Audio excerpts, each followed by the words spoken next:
Jadi kita menyuarakan apalagi di PLN ini saat ini sedang terjadi perubahan, restrukturisasi. Nah, restrukturisasi ini sendiri, ini kami melihatnya ini merugikan bagi pekerja PLN. Bertepatan dengan May Day ini. Jadi perjuangan May Day 1 Mei tahun 1886 itu tentang masalah jam kerja yang 10 sampai 16 jam. Nah, saat ini terjadi di PLN kerja 24 jam. Nah, jadi saya mendapatkan laporan terjadi pekerjaan yang ini dampak holding ini. Jadi holding ada yang pegawai yang dipindahkan ke ke unit lain di bagian transmisi kan. Jadi mereka ikut shift. Namun faktanya mereka kerja 24 jam.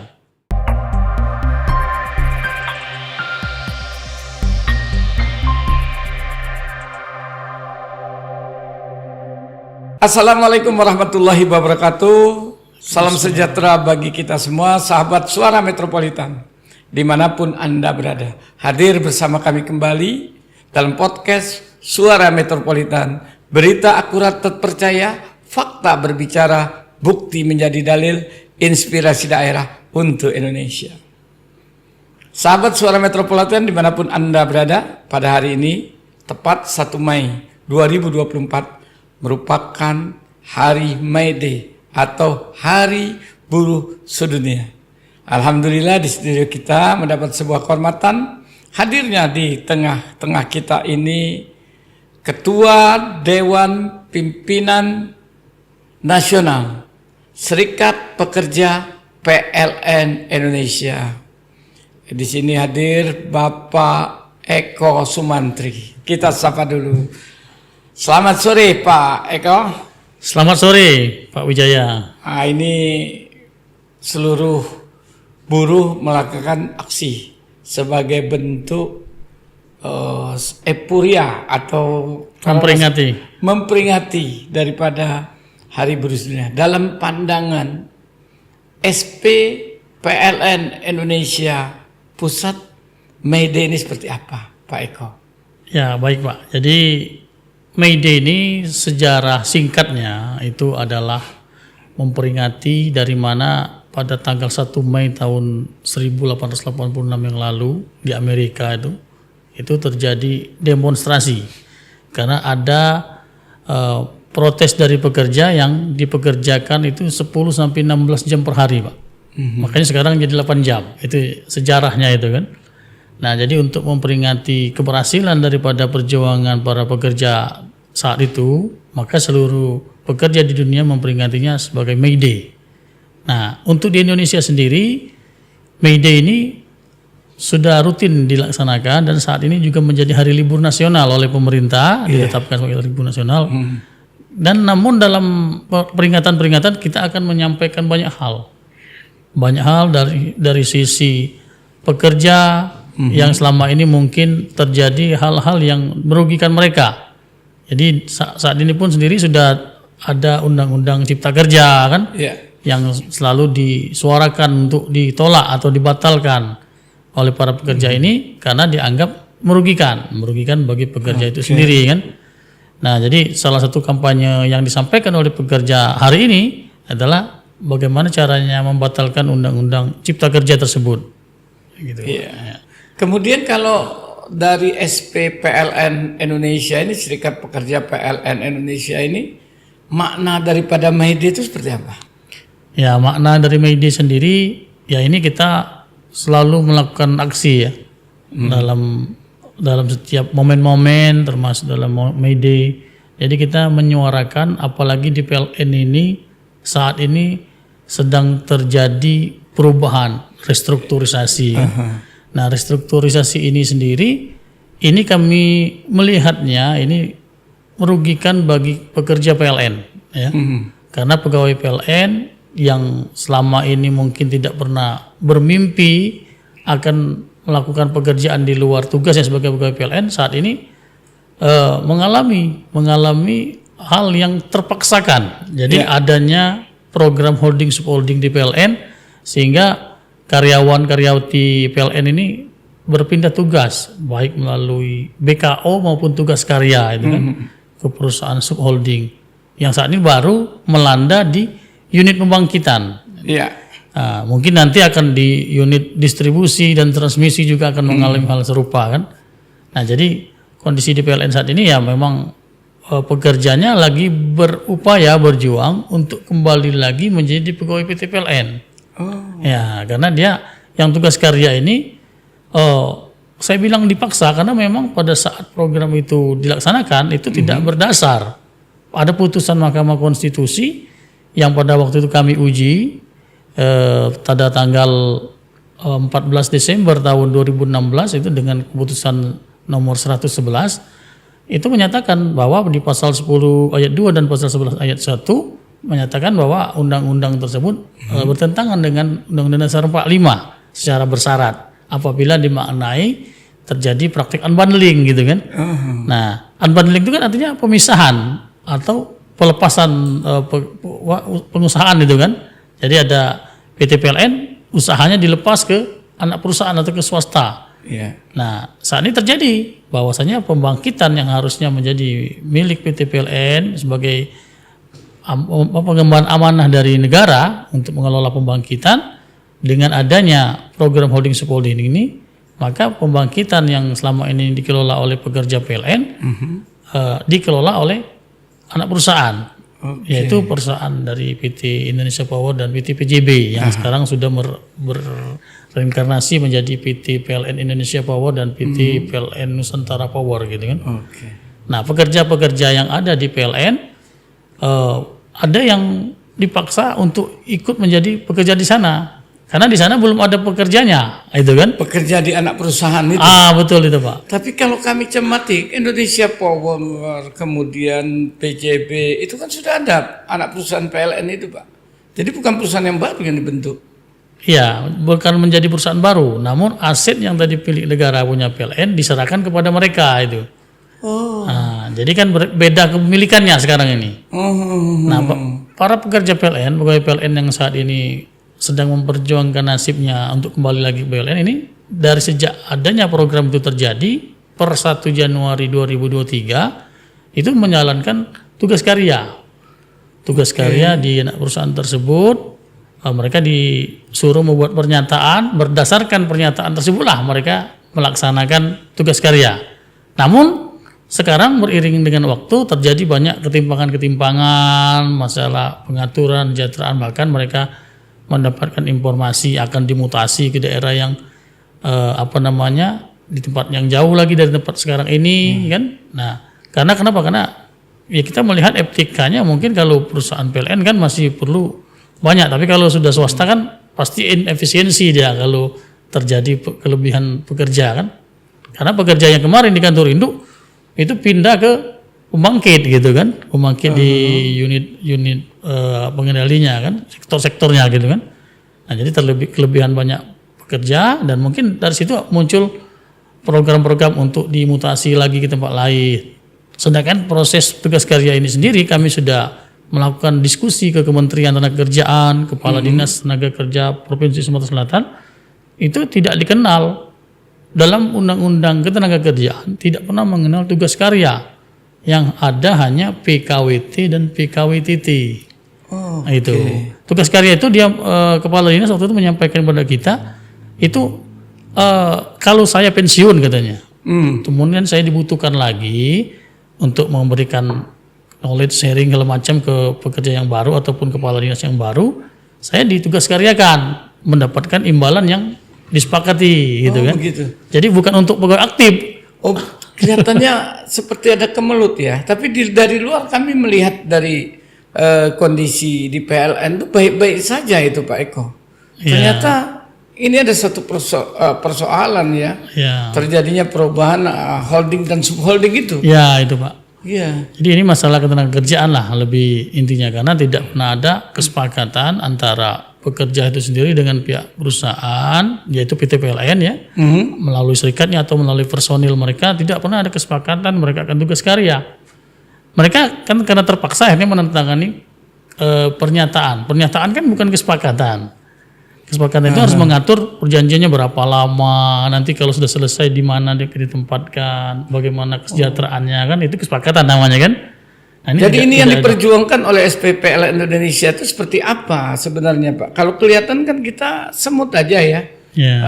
PLN, kami dari masyarakat awam tuh taunya PLN. Memang PLN punya anak perusahaan. Ya. Yang masalah kemelut di dalam masalah ketenaga kerjaan dan lain sebagainya itu kan tidak mencuat keluar begitu. Ya. Nah ini kira-kira apa yang mau diperjuangkan oleh Serikat Pekerja PLN Indonesia ini dengan kondisi yang seperti yang Bapak ceritakan ini, miris juga kita dengarnya saja gitu kan, dengarnya aja udah miris. Iya. Nah ini dalam rangka Hari Buruh Sedunia ini apa programnya gitu loh?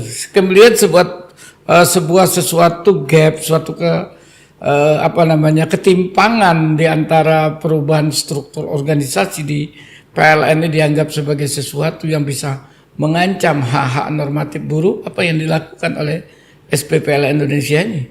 Ya, sejak awal sih kita sudah melakukan aksi.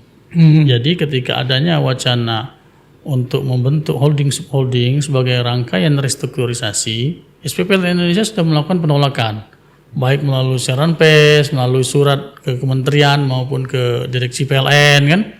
Terus kita juga berusaha untuk koordinasi dengan wakil rakyat kan, baik di Sumatera Selatan maupun di Senayan. Pada waktu itu kita diterima oleh Komisi 7 kan dari PKS kan. Kita sampaikan kenapa kita tidak menerima program holding subholding yang saat ini dilakukan. Karena begini, bukan berarti kita anti daripada bisnis holding subholding, tidak. Iya. Jadi holding subholding yang kita maknai adalah memang mau membentuk subholding sebanyak-banyaknya di PLN itu silakan saja. Itu sah-sah saja namanya proses bisnis, tapi tidak mengganggu unit bisnis yang ada dan pekerja yang ada gitu kan. Misalnya PLN mau bentuk PLN pembangkitan baru, silakan saja. Itu kan subholding baru, silakan Terus saja. apa yang pada akhirnya PLN ini sebagai perusahaan induk mengembangkan anak perusahaan, terus kerugian apa yang diderita oleh PLN dalam pandangan Serikat Pekerja PLN Indonesia ini? Ya kita tadi. Jadi kita melakukan aksi itu karena satu, kita berpendapat terjadi inkonstitusional terhadap putusan MK yang saya bilang pertama tadi, 111 itu. Tidak, bahwasanya pasal 10 ayat 2 dan pasal 11 ayat 1 Undang-Undang 30 tahun 2009 itu bertentangan dengan Undang-Undang Dasar 45 apabila dimaknai terjadi praktik unbundling, artinya terjadi pemisahan. Nah, ini kan terjadi praktik pemisahan aset dari aset PLN dipisahkan menjadi aset anak perusahaan atau aset subholding ini kan. Nah ini salah satu kenapa kita menyuarakan terus, karena kita hanya bisa bersuara, kita kan bukan pemutus kebijakan gitu kan.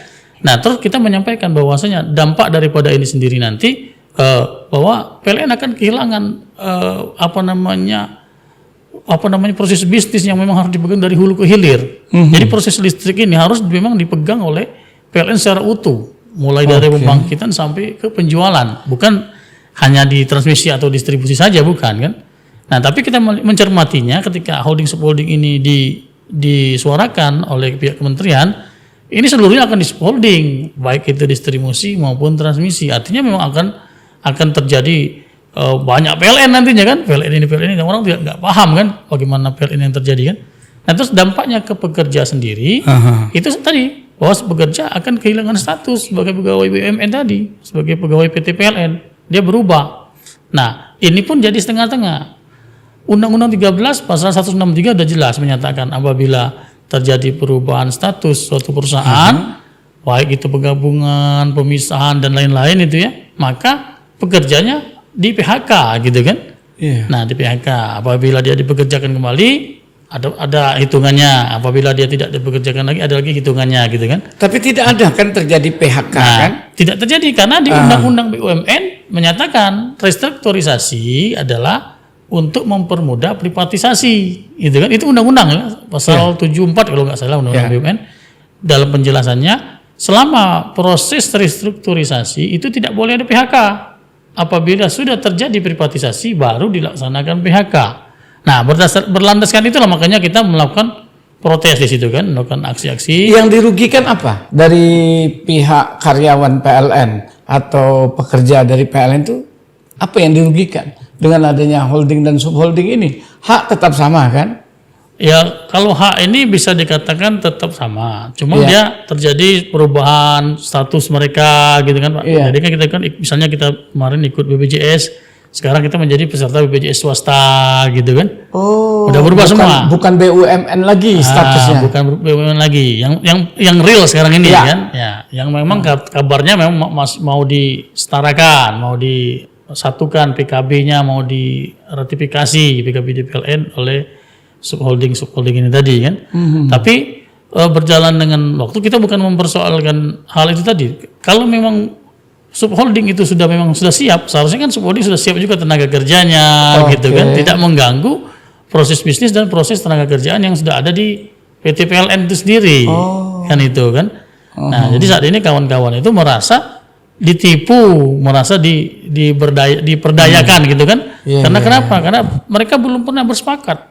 Sampai saat ini belum pernah bersepakat dan mereka sudah harus mengikuti aturan daripada anak perusahaan, bukan lagi aturan PLN. Karena mereka sudah bekerja di PT subholdingnya. Tapi anak perusahaan itu kan sudah ada juga SPP, sudah ada serikat pekerjanya juga kan? Ya, betul. Di anak-anak perusahaannya. Betul. Nah, dengan adanya perubahan ini kan mau tidak mau suka atau tidak suka, SPPL Indonesia juga akan melakukan sebuah proses metamorfosis juga mengikuti tren yang terjadi, kebijakan yang dilakukan oleh pihak manajemen PLN, dalam hal ini pihak Kementerian BUMN, suka atau tidak suka, mau atau tidak mau, holding subholding tetap jalan. Ya, subholding itu kan memang menjadi bagian program pemerintah yang saat ini sedang dijalankan. Tapi tidak menutup kemungkinan suatu saat pemimpin kita, presiden kita, menteri-menterinya yang nanti memang pemimpin yang mencintai negerinya sesuai dengan Undang-Undang Dasar 45, itu kan. Jadi bukan, sekali lagi kami sampaikan, holding subholding ini kita tidak menolak. Tapi saat ini kondisinya yang tidak sesuai dengan putusan MK yang sebelumnya, di mana perusahaan yang seharusnya subholding tadi ya beda, bukan mencaplok-caplok yang aset yang ada dialihkan, akan terjadi timbul dugaan-dugaan praduga-praduga pelanggaran hukum di sana kan. Nah, contohnya saja di tentang Kepmen PP ya. PP tentang nomor berapa itu tahun 2005 itu yang tata cara untuk mengatur pengalihan aset BUMN tadi, pembubaran BUMN segala macam. Nah, ini kan tidak dilaksanakan prosedur itu. Artinya presiden sebagai pemutus akhir untuk mengeluarkan PP kan ditandatangani presiden kan? Iya. Itu kan tidak pernah mengeluarkan PP tentang holding subholding sama saat ini. Oh, belum ya? Setahu kami belum Tapi ada. Tapi sudah dicanangkan oleh Kementerian BUMN waktu itu ya. Erick Thohir ya. Nah, sekarang Pak Eko, satu bahwa bukan tidak setuju holding subholding. Silakan holding subholding. Bahwa dengan adanya holding subholding ini satu berubahnya kepemilikan begitu. Aset yang tadinya milik aset PLN dialihkan menjadi aset PLN anak perusahaan. Nah, kemudian yang kedua, dengan adanya holding subholding ini, ada transformasi PLN ini sebagai BUMN, sehingga karyawan pun status kepegawaiannya ini akhirnya dilebur jadi satu. Bahwa ini yang PLN dulu, anak perusahaan dulu kan Indonesia Power sudah ada tuh. Nah, ini digabungkan dengan ini sehingga menjadi bergabung itu SPPLN Indonesia ini bergabung juga menjadi anak perusahaan begitu, karyawan-karyawan atau anggotanya itu begitu. Enggak gitu Pak. Jadi untuk holding subholding ini sendiri, jadi yang tadi saya sampaikan bahwa memang kita tidak menentang selama dalam hal ini tidak melanggar ketentuan yang berlaku tadi kan. Nah, kalau PLN mau buka subholding baru ya silakan saja, sah-sah saja, namanya proses bisnis itu kan. Nah, yang kita persoalkan adalah penyerahan aset ke yang sudah ada ini kan. Begitu. Jadi aset itu mereka membentuk subholding, karyawannya sudah diambil dari PLN dialihkan ke anak perusahaan, karyawannya kemudian asetnya yang tadinya PLN yang notabene-nya adalah BUMN dialihkan kepada anak perusahaan. Nah, yang ini yang kali dari SPPL Indonesia menolak ini karena ketika mereka membuat holding subholding silahkan buat subholding, tapi jangan mengganggu yang core bisnis daripada PLN yang sekarang. Betul. Oh, karena begitu. tidak ada kesepakatan. Jadi kan kita ini seluruh pegawai sama. Ketika dia sudah masuk ke dunia kerja, melamarlah ke PT PLN, Ya. kan melamarnya jelas kepada PT PLN Persero. Tidak pernah kita melamarnya ke PT lain. Oke. Kita dites segala macam, dicek kesehatan kita, usia kita. Ketika kita layak, lulus, diterimalah kita sebagai pegawai PT PLN Persero, bukan pegawai perusahaan lain gitu kan. Itu udah jelas. Jadi tidak mungkin asal comot aja seperti kita main sepak bola, ngambil pemain dari klub ini pindah, tidak bisa. Kalau sepak bola aja tuh ada biaya transfer. Ada biaya transfer. Dan itu dimungkinkan secara undang-undang. Gitu. Peraturan ada aturan main. Iya. Nah kalau yang ini Itu lagi dilanggar aturan mainnya. apalagi seperti itu. Jadi sekarang asetnya dulu yang diserahkan. Aset ini diserahkan, ya kita sebenarnya sebagai rakyat boleh monitor kan. Apakah sudah berjalan? Karena untuk penyerahan aset itu kan ada pajaknya. Iya. Berapa pajak yang dikeluarkan? Kalau itu digratiskan, berarti berlaku juga untuk perusahaan-perusahaan lain kok. Ya jangan sampai diskriminasi gitu kan. Anda yakin bahwa seluruh aset PL itu dihibahkan kepada anak perusahaan itu? Nah ini yang perlu kita buka sama-sama kan. Karena ini kan kalau informasi-informasi yang ini kan diserahkan saja gitu kan. Nah, kepemilikan aset sana berapa persen? Kalau 99% punya PLN kan kenapa? Artinya kan terjadi sesuatu pelanggaran dari persaingan, ini kan persaingan bisnis akan merugikan banyak PT-PT perusahaan-perusahaan lain. Untuk ini kan mempermudah PLN supaya lincah. Ya tidak harus seperti itu juga. Kepmen peraturan menterinya aja yang dicabut. PLN boleh melakukan tindakan usaha apapun, membeli batu bara langsung, membeli gas langsung tanpa melalui vendor boleh saja kan. Kalau itu yang dicabut kan lincah juga masih kan. Nah tapi kalau kita menyerahkan kepada perusahaan anak perusahaan kita, artinya kan terjadi di sini pelanggaran daripada dugaan pelanggaran dari persaingan bisnis ini sendiri. Oke. Itu kan Pak? Ya, sekarang begini Pak Eko, kita lihat sekarang ya mau atau tidak mau, suka atau tidak suka, Akan terjadi. holding terjadi sekarang, sudah terlanjur. Lalu bagaimana SPPLN Indonesia ini mensikapi daripada perubahan-perubahan struktur yang ada? Kalau kita gini Pak, jadi sampai saat ini SPPLN Indonesia masih tetap melakukan upaya hukum untuk pemerintah dapat membatalkan atau menganulir daripada holding subholding ini. Oke. Jadi kita melakukan gugatan secara perdata. Jadi gugatan perdata ini kan cuman menyampaikan data untuk mengingatkan kepada pemerintah ini kan, agar pemerintah ini kami sebagai rakyat, sebagai pekerja menyatakan begini-begini agar jangan terjadi proses restrukturisasi yang ujung-ujungnya nanti akan privatisasi di sini kan. Begitu. Itu dikhawatirkan terjadinya privatisasi. Betul. Apakah sudah ada indikasinya bahwa akan terjadi privatisasi itu, Pak Eko? Sangat jelas sekali. Jadi undang-undang itu kan menyatakan, ini undang-undang yang menyatakan restrukturisasi untuk memudahkan privatisasi. Bukan kata kami, undang-undang lu menyatakan itu sendiri di undang-undang BUMN kan. Ya, berarti itu kan nggak menyalahi kalau memang sudah ada undang-undang yang dilakukan oleh manajemen PLN. Nah, tapi untuk perusahaan yang menguasai hajat hidup orang banyak, yang sudah tadi diuji di MK, maka bertentangan bahwasanya MK menyatakan tidak boleh di unbundling, praktek unbundling tidak boleh, khusus untuk PLN gitu kan. Kalau yang BUMN yang lain mungkin malah membantu gitu kan. Nah, seharusnya pihak perusahaan ataupun pemerintah bagaimana merubah regulasi undang-undang itu atau melakukan gugatan ke MK lagi. Memberikan itu sudah ingkrah ya? Sudah. Tapi kok mengapa masih tetap berjalan ini? Nah inilah makanya di May Day ini kita melihatnya kan mendorong hal-hal seperti ini supaya pemerintah ini juga bersikap konsisten dengan keputusan yang sudah ditetapkan oleh Mahkamah Konstitusi. Yang sudah keluar MK. Apakah mereka masih melakukan itu? Anda dari pihak tidak ada. Tidak. Setahu saya tidak ada. Memang undang-undang itu sekarang ini dimasukkan lagi di Undang-Undang Cipta Kerja kan. Nah, tapi kalau kami menanggapinya dimasukkannya di Undang-Undang Cipta Kerja sebagai omnibus law kan, penggabungan undang-undang kan, penggabungan aturan-aturan. Jadi tidak menghilangkan hasil putusan sebelumnya nomor 111 itu kan. Tapi upaya hukum sudah SPPLN Indonesia lakukan gitu. Sudah lakukan, sedang berlangsung terus. Ini untuk yang kita ke Petun juga laksanakan untuk menggugat Pak Menteri kan, terus dengan PLN juga kita lakukan gugatan secara perdata itu kan sebagai pengingat saja bahwasanya jangan dibubarkan untuk unit pembangkitan ini kan karena sudah ada putusan tadi kan berdasarkan itu. Tapi sudah bubar ya, unit pembangkitan sudah bubar.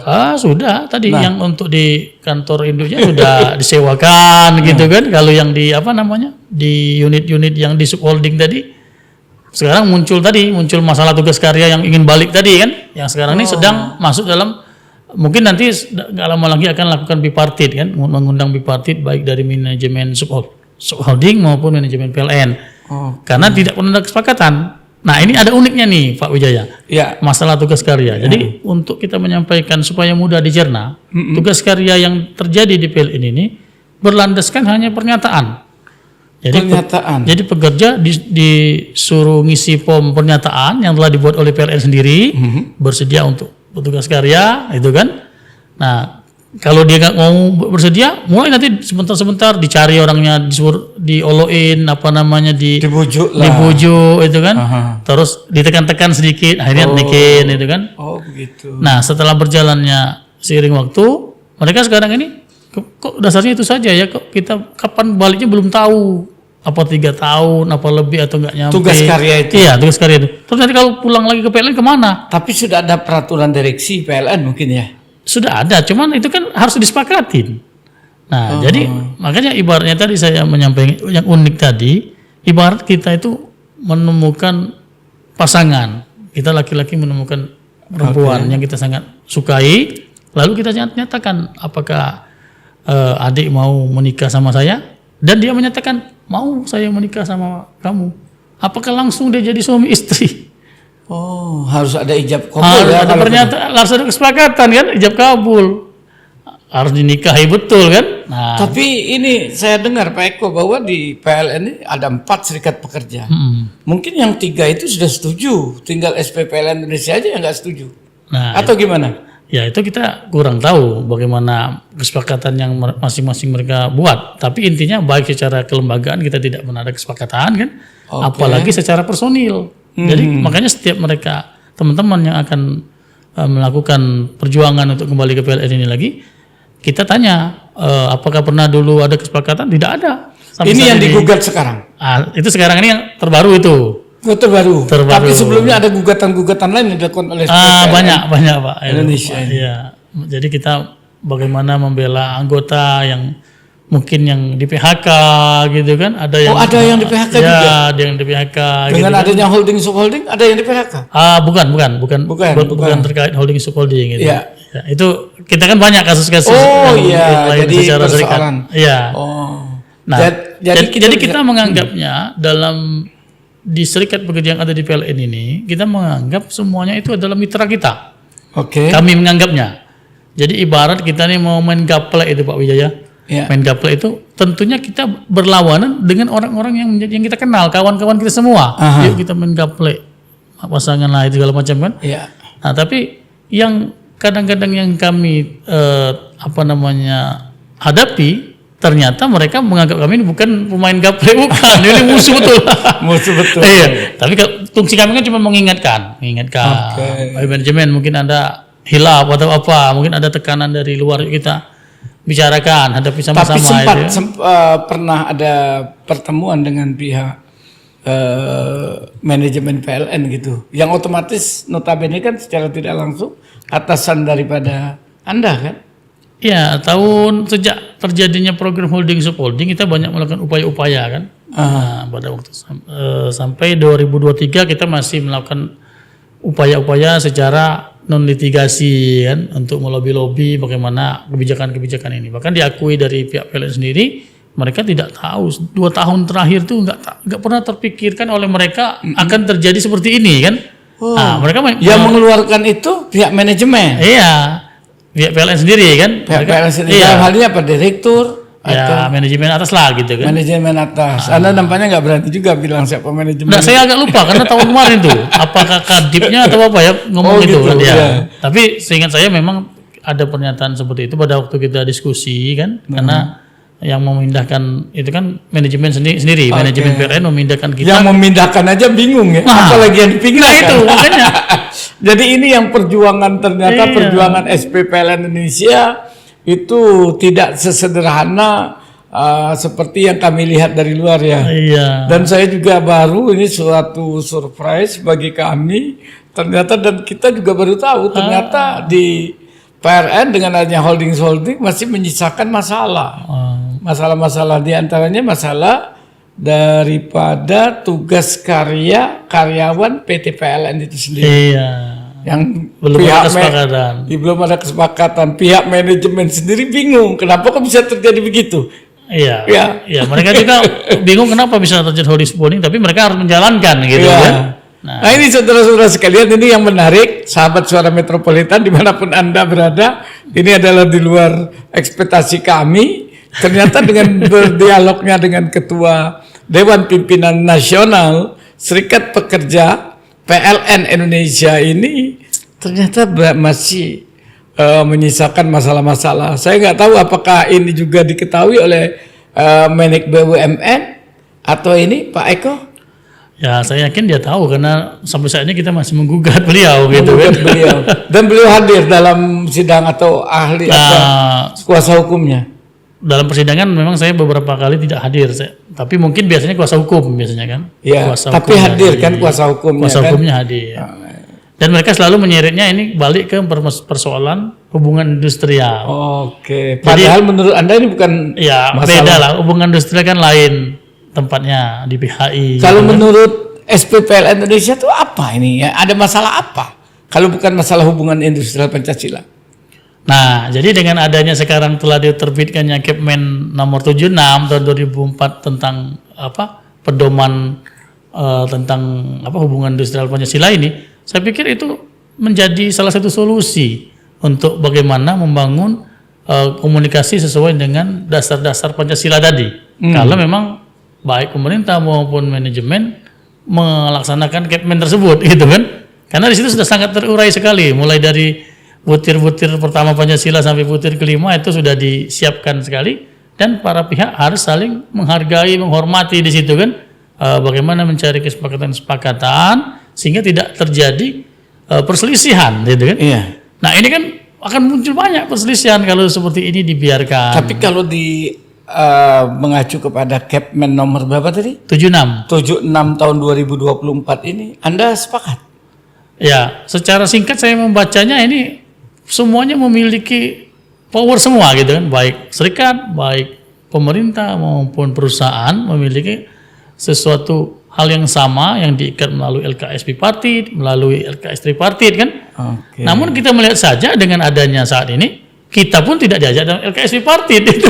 Oh jadi nggak diajak? Atau Itu karena makanya. mungkin SPPLN Indonesia ini serikat pekerjaan nggak diakui oleh manajemen. Nah, pihak manajemen itu PLN. yang lagi kita minggu lalu kita sedang bipartit dan mungkin nanti akan dilanjutkan di tanggal 7-8 di 7 tanggal 7 atau tanggal 8 Mei atau nanti, tanggal 8 Mei. menurut pada waktu pertemuan kita di Kementerian Ketenagakerjaan kemarin. Oh sudah ada fasilitasi Sudah. itu ya? Yang Kementerian hadir apa- dari pihak manajemen PLN ada? Ada timnya lah, kita nggak tahu mereka sebagai manajemen saya juga menugaskan pengurus waktu itu untuk menghadiri kegiatan itu, namun PLN belum siap, jadi diminta waktunya oleh pihak kementerian tanggal 7 sampai tanggal 8 lah itu kan untuk dilakukan perundingan bipartit. Oke. Karena baik. ada pasal yang PLN itu tidak mengakuin kita, tapi secara informal dia mengakuin, tapi di PKB mereka tidak mengakuin, hanya SP yang lain yang diakuin gitu kan. Nah ini ya akan berdampak banyak karena yang tertulis aja bisa dimanipulasi, apalagi yang tidak tertulis gitu. Mudah-mudahan gitu. Pak Eko, kita berharap kemelut yang ada di PLN ini segera selesai, segera tuntas, kemudian juga mungkin ini juga bisa Ini juga satu lagi Pak Wijaya. Ya. Jadi kita juga sekarang lagi mengangkat isu tentang pekerjaan yang saat ini bertepatan dengan May Day ini. Jadi perjuangan May Day 1 Mei tahun 1886 itu tentang masalah jam kerja yang 10 sampai 16 jam. Nah saat ini terjadi di PLN kerja 24 jam.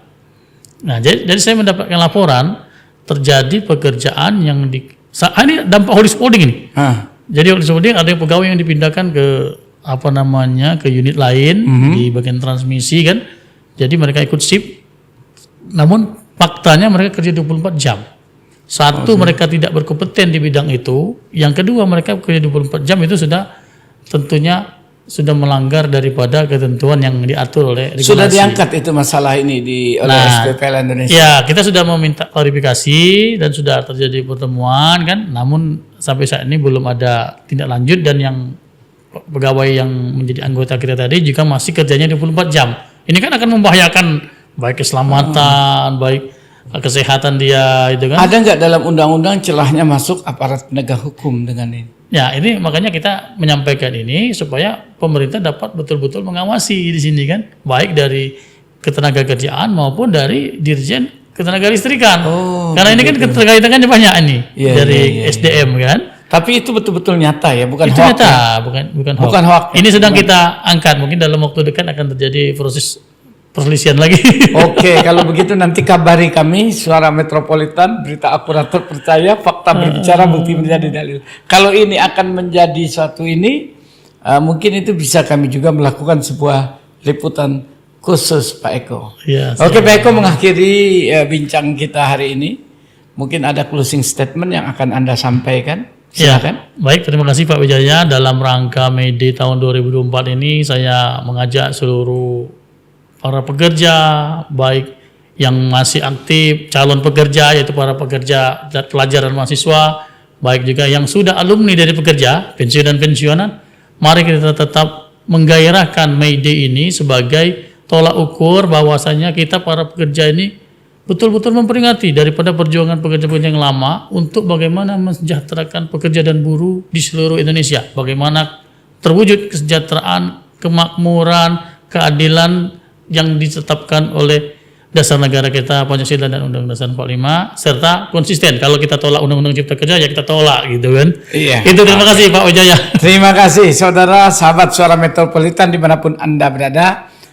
Sekian dahulu podcast kita hari ini dengan Ketua Umum Dewan Pimpinan Nasional Serikat Pekerja PLN Indonesia.